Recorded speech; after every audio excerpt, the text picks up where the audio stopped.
A história da criação do Tocantins começou ainda no século XIX, quando o Brasil ainda era colônia de Portugal. Dentre os personagens que se destacaram está o desembargador Joaquim Teutônio Segurado, que lutou pela emancipação do antigo norte goiano. Além dele, vários outros homens tentaram no decorrer dos anos e lutaram para a criação do Tocantins. Personagem principal no início foi Joaquim Teutônio Segurado, que convenceu Dom João VI, rei de Portugal, que havia desembarcado no Brasil com a família real em 1808, e foi convencido por Teutônio da necessidade de se emancipar o norte goiano, criando-se assim a Comarca do Norte. Comarca esta que permaneceu independente por aproximadamente 15 anos. Teutônio Segurado retorna a Portugal e a Comarca do Norte volta a ser reincorporada pela província de Goiás. O que nós tivemos então, ao longo dos séculos, centenas, milhares de pessoas lutaram pela criação do Tocantins, sendo esta conquistada apenas na Constituição de 88, na data de 5 de outubro de 88. Em 5 de outubro de 1988, o norte do estado de Goiás foi emancipado, passando a se chamar Tocantins, com sua instalação definitiva ocorrendo em 1º de janeiro de 1989. José Wilson Siqueira Campos foi o primeiro governador. Ele é um dos principais ícones da história da criação do Tocantins e sempre é lembrado quando o assunto é sobre o mais novo estado do país. Recentemente, Siqueira Campos foi homenageado com uma exposição que leva o seu nome. A elite dirigente do nosso estado, à frente da qual o conselheiro José Wagner, e de todos esses que, como ele, participaram da história da criação do estado.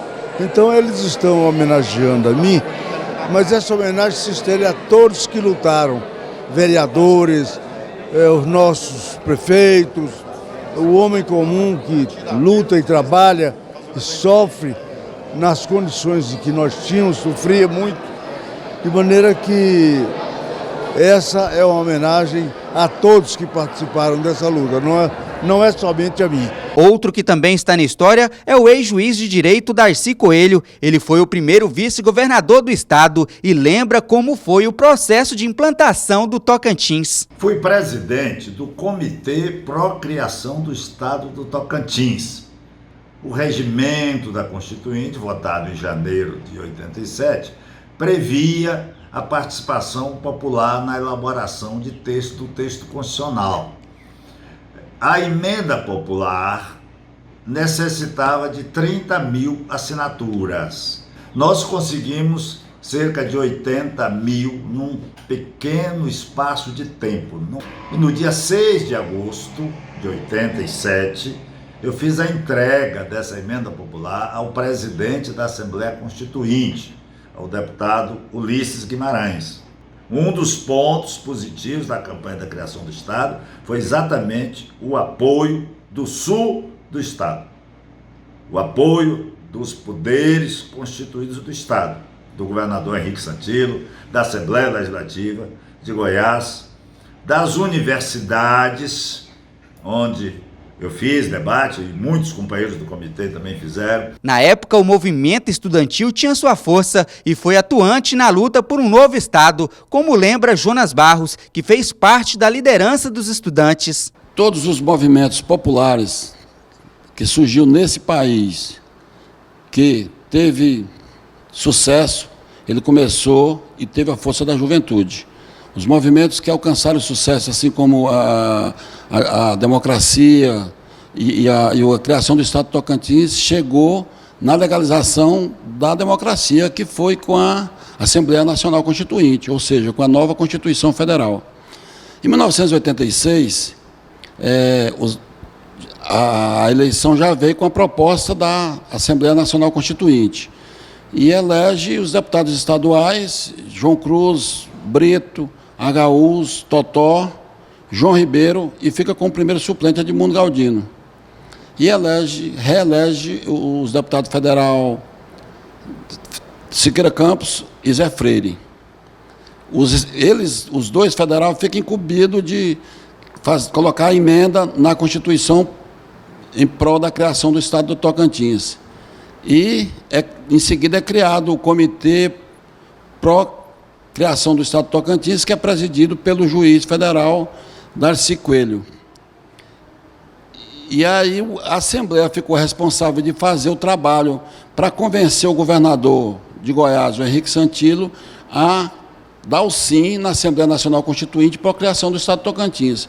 Henrique Santilo foi muito importante na criação do Estado do Tocantins, porque se ele não aceita a criação, não teria acontecido. Após sua instalação, o Tocantins foi inserido na região norte do Brasil, uma vez que, enquanto pertencente a Goiás, era parte da região centro-oeste brasileira. Ao longo dos seus 31 anos, o Tocantins já teve 6 governadores, cada um com um estilo diferente de governar. Desses 30 anos do Tocantins, o fato político mais importante que nós tivemos foi o rompimento da União do Tocantins, que era o grupo político, a coligação política hegemônica liderada pelo ex-governador Siqueira Campos. Esse rompimento ele começa na eleição de 2002, quando o Marcelo Miranda chegou ao poder com o apoio como candidato do Siqueira Campos, mas o Marcelo e o pai dele, Brito Miranda, não eram do grupo, eles eram originários do MDB. Quando passou a eleição, já houve um sinal de que haveria o rompimento em 2004, na eleição principalmente de Palmas, né, quando a prefeita, a então candidata à reeleição, Nilmar Ruiz, ela é deixada pelo siqueirismo, Siqueira, e o então senador Duarte Siqueira Campos não entram na campanha dela, o Marcelo Miranda assume, mas ali já se mostrou um desgaste. A gente percebe que houve alguns erros no trajeto, na política do Tocantins dos governantes, algumas cassações, isso aí acabou prejudicando um pouco o crescimento econômico do nosso estado. A gente espera que possa ser retomado de agora para frente. O estado ainda tem muito a crescer e está em fase de desenvolvimento. E nos próximos anos, muita história irá acontecer. E para hoje, o nosso parabéns ao Tocantins.